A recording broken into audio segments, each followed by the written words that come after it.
Welcome to Pax Britannica, the Scottish Revolution interview series, Scottish Republicanism and Anti-Monarchism with Dr. Sharon Adams.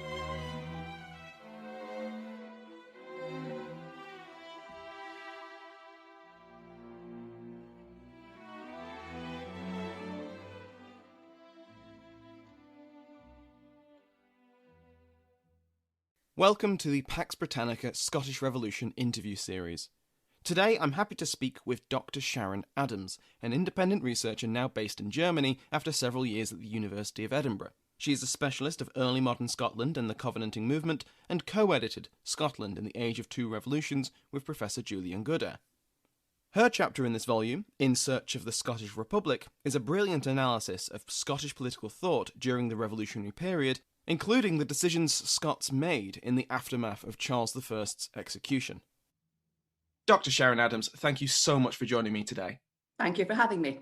You make a point in your chapter in your co-edited volume with Professor Goodare that republicanism doesn't start and end with the abolition of monarchy, and that republican tendencies can focus on restricting absolutism and securing the rights of the subjects. Would you say that the Covenanters had achieved this by 1641? I would say they achieved it from 1641. And I think that's a very important point. What is republicanism? There's this famous quote by Pocock, it's a language, not a programme. I think in Scotland, it's something more. It's about a practical response to the working out of politics. The Scottish debate had long been over things like, tyrannical monarchy, right to resist. But the Covenanting Revolution shifts that, because 1641 had been described as a virtual constitutional revolution. And what I would argue is that after 1641, Scotland achieves what you might call a limited monarchy, a balanced constitution, whereby Parliament, a surprisingly stable Parliament, rules in the King's name, with very little reference to him. So in some ways, I've said that monarchy is a necessary fiction, and that is what becomes clearer as the 1640s go on, and the person of the king himself becomes more debated. That's a really interesting answer. If we fast forward to the trial of Charles, the trial of the king, quite a momentous event, I suppose you could say. How did the Covenanters view the trial itself? No, so not the eventual conclusion, but how do they view the idea of judging a monarch, God's appointee on earth? That is a very interesting question. If I can backtrack a bit, of course, and clarify what we mean at this point by the Covenanters, because that is part of the interesting debate. In this period, I think it's very, very hard to talk of, fixed groups, of stable groups. What we have are kind of, shifting factions, coalitions, interest groups. And then the key is how you make a coalition, who has political power and dominance, and how that fluctuates. And what is particularly fascinating is the Covenanters in power when the king is tried in England are really the radical rump, because what they've been through effectively this constitutional parliamentary government, and then in the late 40s a royalist counter-revolution, and in the wake of it, it is the real radicals who seize power, who dominate power and control Scottish politics, and have excluded all supporters of the king from public life. And that's what's so fascinating. It is this group, it is the group who are most equivalent, most like the classical view of English parliamentarians that have to confront this issue. So I think that's one point I'd like to make. So then to answer your question, how they view it, that is very interesting. They are very, very well aware of what is going on. There are 3 Scottish commissioners in London reporting regularly, and the Kirk also has commissioners reporting back, and they are taking a view on it. To summarise that view is very much don't interfere, don't get involved. They explicitly say, do not demand the king being restored to power, active power, because we don't want that. And he hasn't stuck to the rules. I think they do accept that Charles I will never be the king they want, the king they need. They also say explicitly, do not condemn the principle of trying the king, but don't support the verdict. And there is a bit of a legacy here, because here is kind of the counterpoint, the classical, the kind of like the Renter quotes about, the Scots being royalists proclaiming Charles II King of England. There is this problem. You cannot separate the king's English and Scottish bodies. It sounds simple, but you can't cut off his English head and leave his Scottish one. There is this problem. And this problem actually goes right back to 1646, to actually the end of the first phase of the English Civil War, when they actually have the king. When the English parliamentarians have the king in person, that's what really starts to open up the fracture lines, because the Scots say, look, he's our king too. Don't we be saying what happens to him? The English say, no, we alone have the right to decide what happens to the king. So this is, for me, when I think about this, there are like 4 issues that for broad brush Scottish Covenanters are bound together, none of which can be given up. Monarchy, the 3 kingdoms, the covenants, and Presbyterianism. And all of these are actually coming into play through this medium, the trial and execution of the king. So the answer, to answer that succinctly, is they know what's going on. They do not oppose the trial per se. They're not advocating getting him back. That's totally clear. But there is some friction. There is an issue over who is doing what in consultation with whom.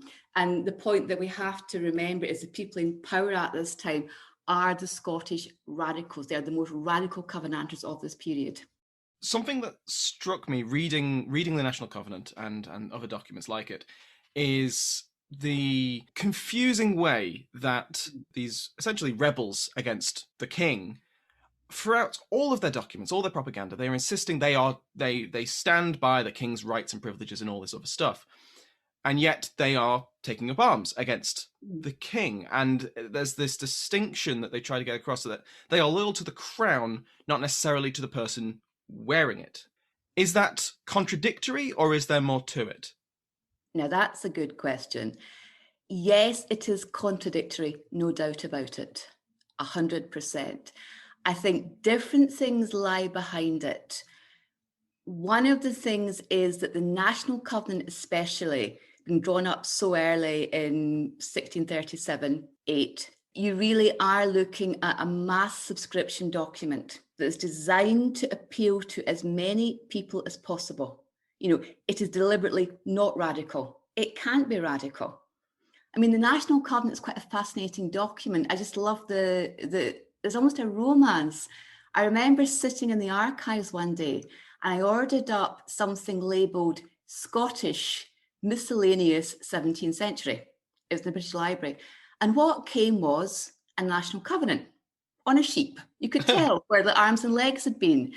And I thought, oh, nothing interesting. Then I thought, hang on. And I was holding in my hand a locally signed covenant covered in signatures of ordinary people, effectively ordinary people. And it's one of those kind of like wow moments as a historian, that you kind of almost get divorced sometimes from the reality.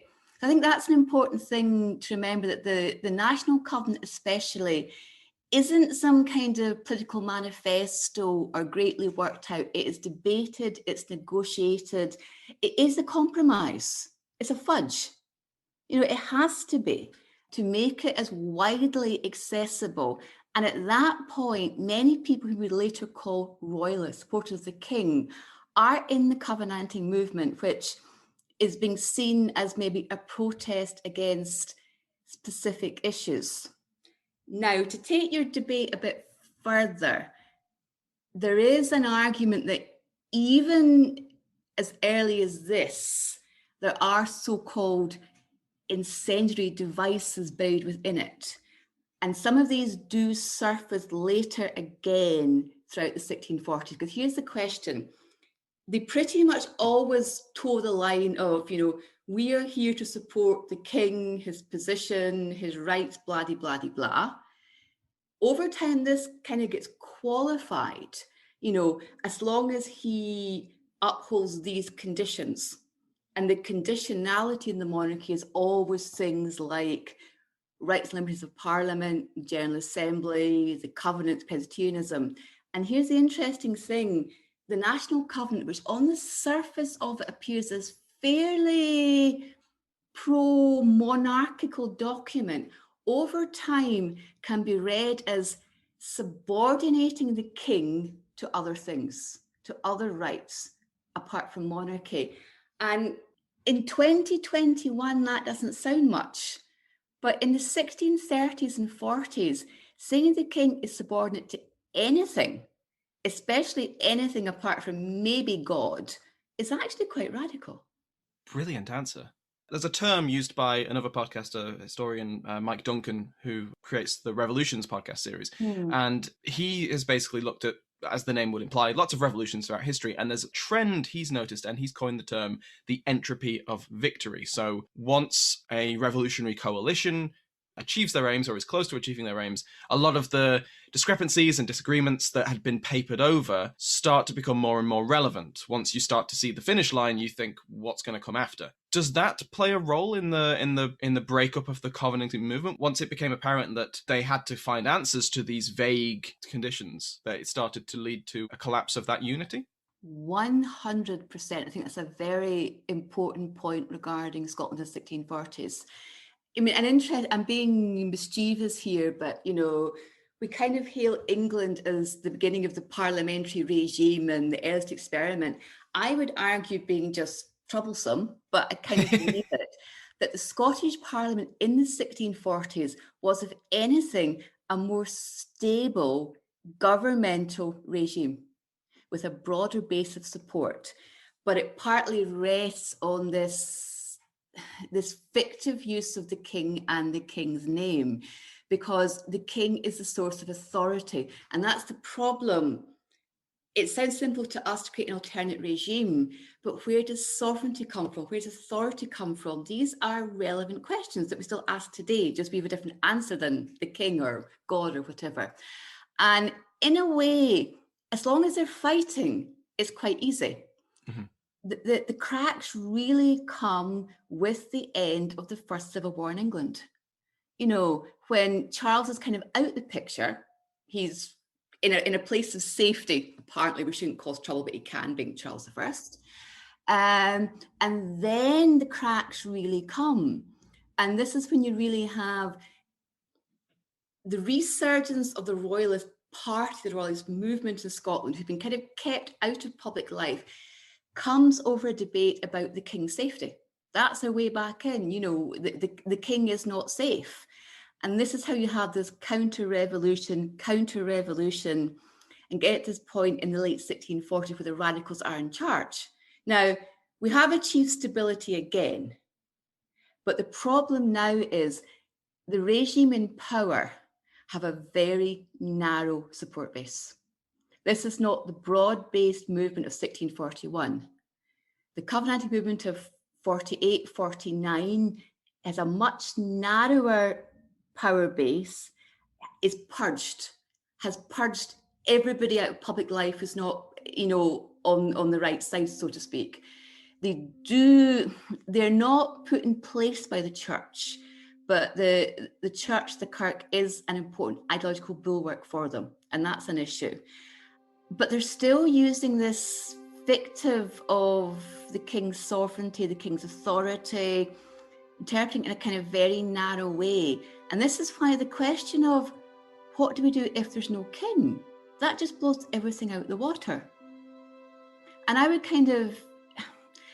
I understand why in England executing the king, which is still a massive step in England, why it becomes the only solution. You can't put him in exile or lock him up.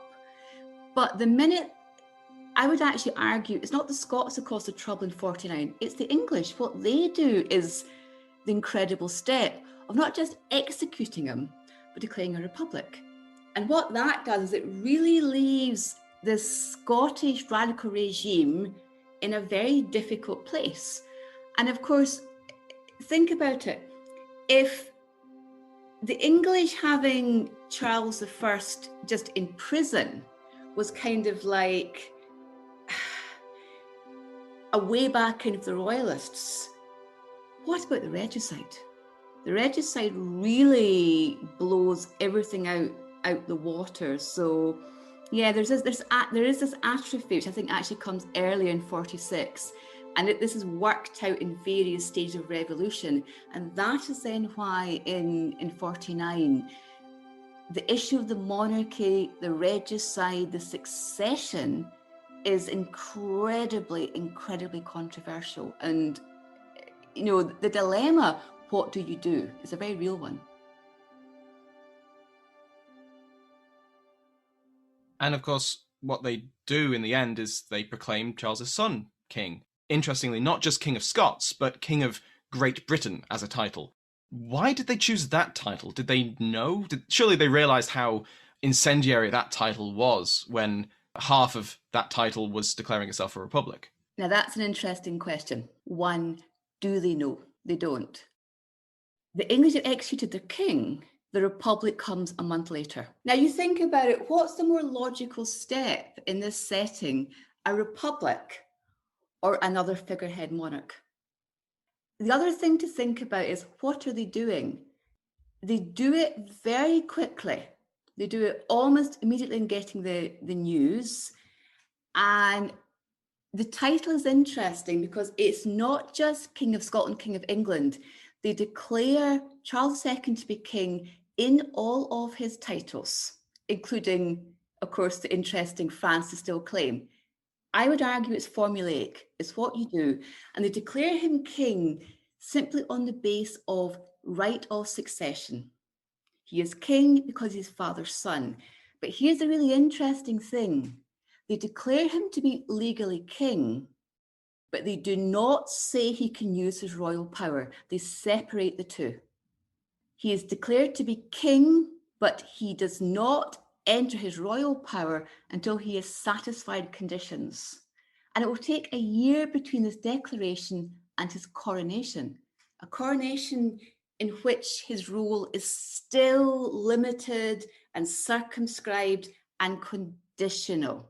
The problem is you cannot separate the king's English and Scottish bodies. And that is a problem for Scotland, for England, for the monarchy. And what is the solution? I don't know, actually. It's interesting. I also, what was the right thing to do?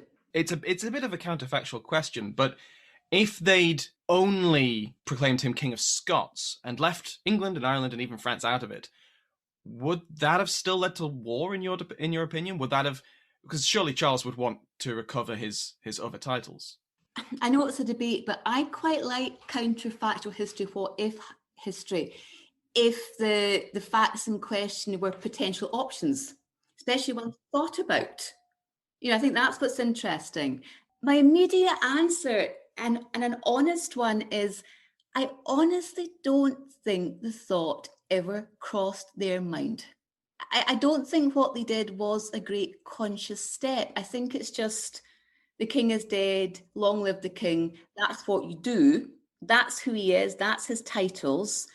And now we stop and think and negotiate and see where we go.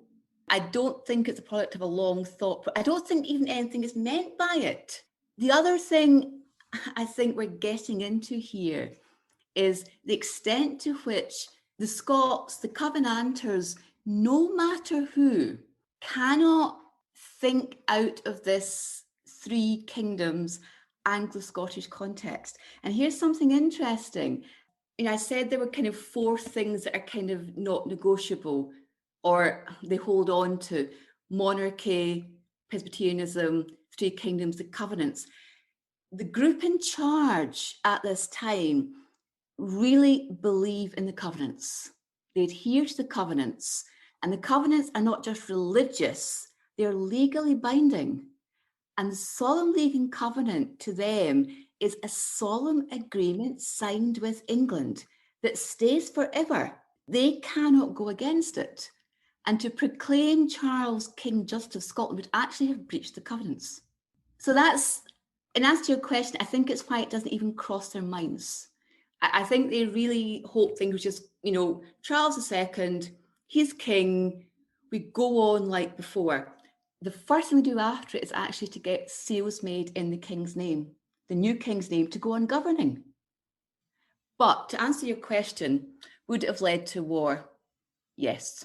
Even if they were like, England, you can do what you want. Yes. I cannot imagine a scenario in which Charles II came to Scotland as this kind of limited covenanted king and accepted his kingdom stopped at the border.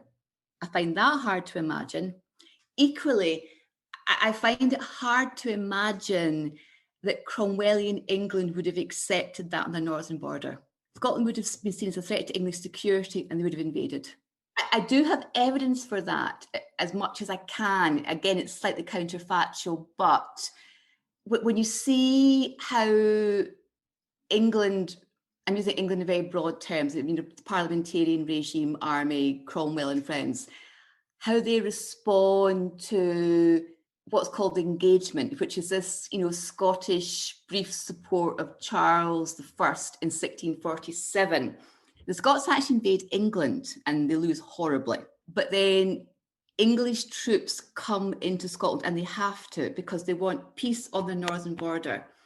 And they only leave once they are sure that the regime in power, the rival Covenanters, are kind of friendly towards them. I do not think either Charles II would have accepted this or the royalists around him, because that's the thing, he has interesting advisors who also have ideas, but above all, how could England accept that? So I find it very hard to see a solution.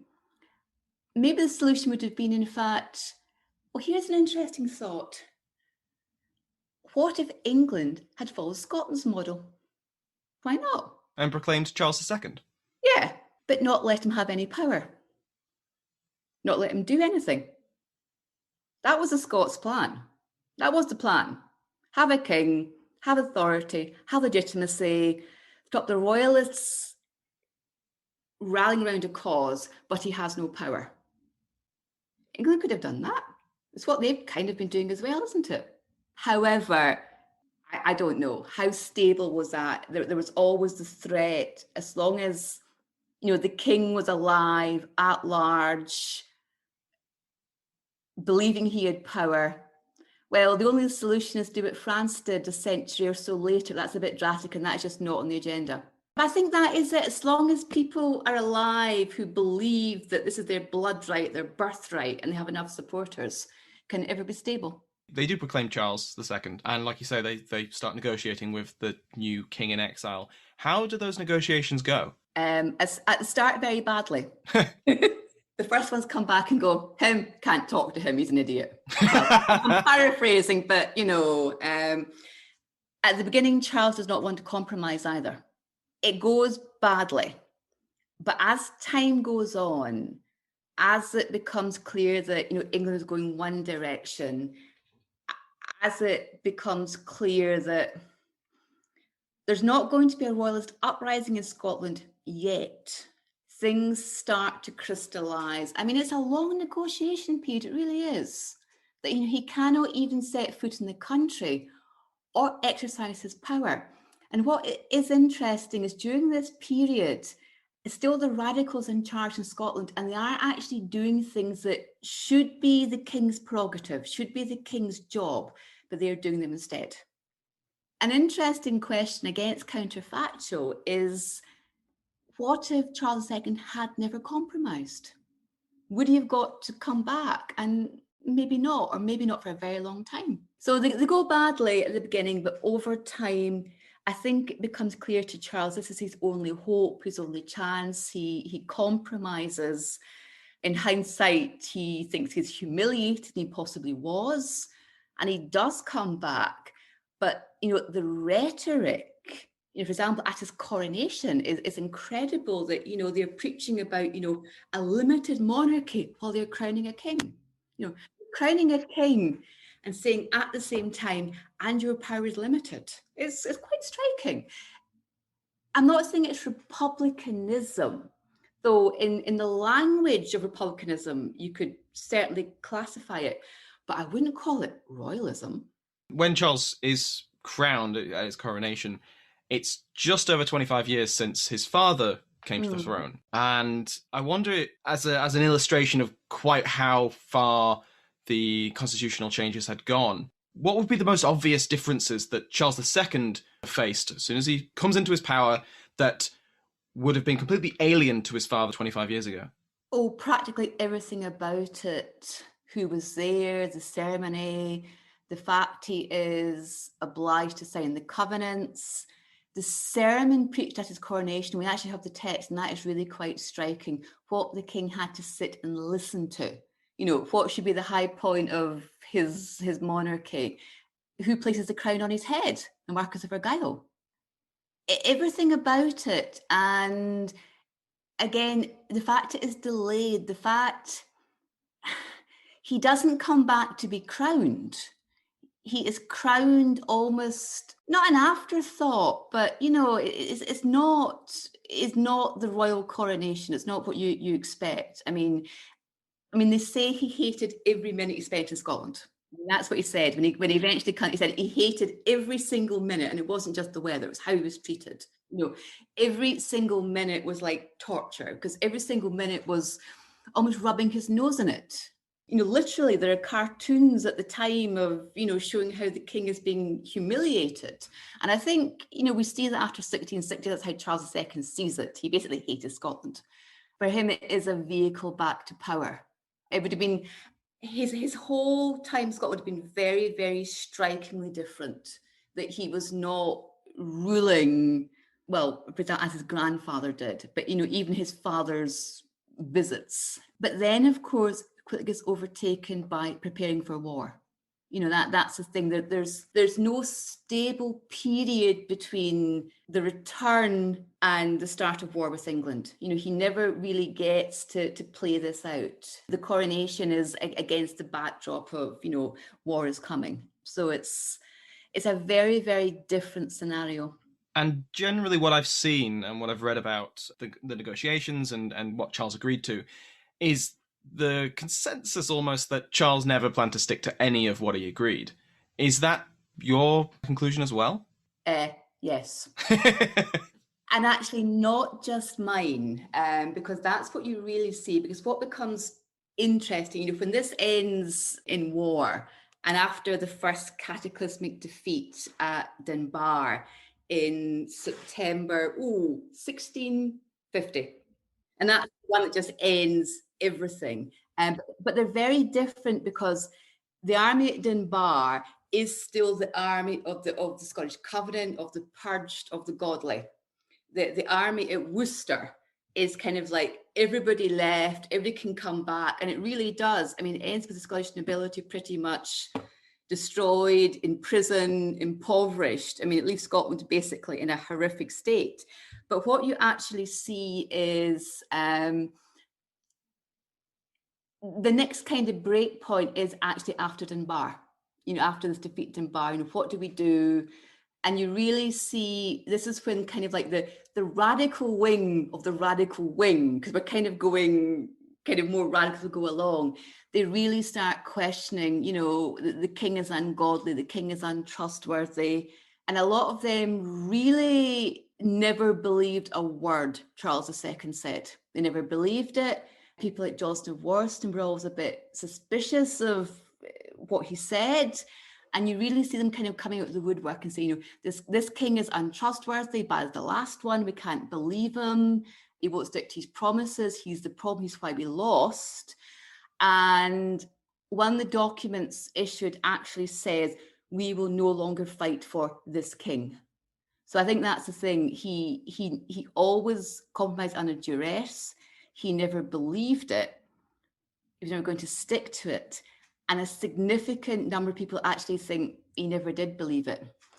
And one thing that's interesting, when he actually takes revenge on a handful of people at the Restoration, one of the charges against some of them is actually not supporting his return enough, because people were suspicious. I was going to ask about that, because the fate of the regicides is well known, but Charles targeted a few Scots for execution when he came back.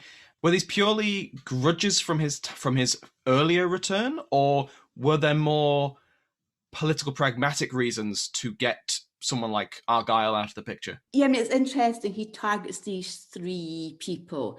I think if Rutherford had been alive, he might be on the list too, to be honest. I would have. Of Lex Rex fame. Yeah, genau. Yeah, exactly. Oh, random German coming in there. I normally zoom in German, which is kind of odd. Yes, I do think they are symbolic targets. The charges laid against them, because there are charges, do mainly come from this period of the return. And for example, James Guthrie, who is one of the targets, his work, Causes of the Lord's Wrath, lovely name, comes from this, relates to this period. And, it is declared to be seditious and treasonous.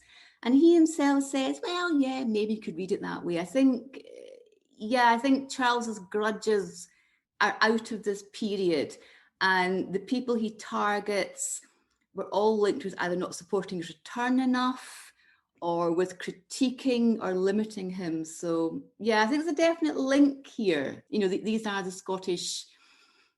There are no Scottish regicides per se, but, if there had been, that's the people who Charles goes for. And it's interesting who he picks. He knows who he's going for. And I do think this comes out of the king and his circle. He knew these people. He met them.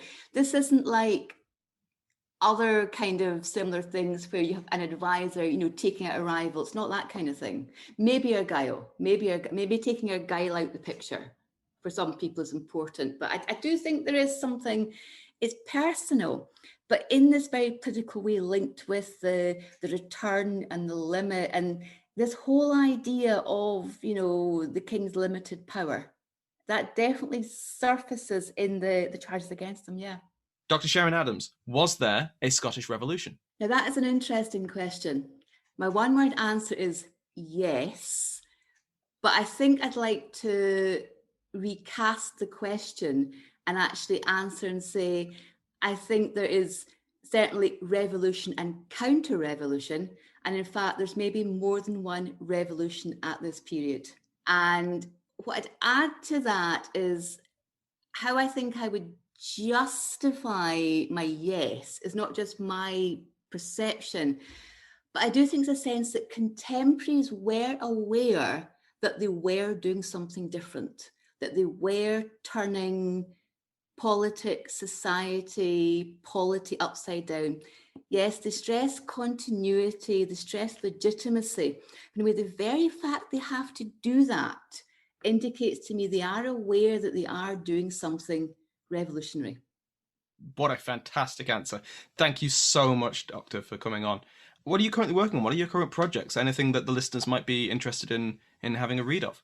Nothing that'll be published anytime soon, but linked to this topic, what I'm actually working on right now is looking at ideas of cultural memory and memory of place and how that fits in the Covenanting movement, because we're trying to move away from this kind of just the total narrative, good as it is, and to look more at kind of, the culture and society and the inner workings. And that's my current way into that, and using it to make a link between the early 17th century and the late 17th century, because that link is obvious, apparently, but sometimes hard to actually make and prove and tie together.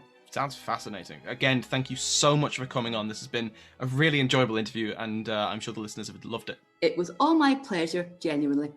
Thanks again. Thank you.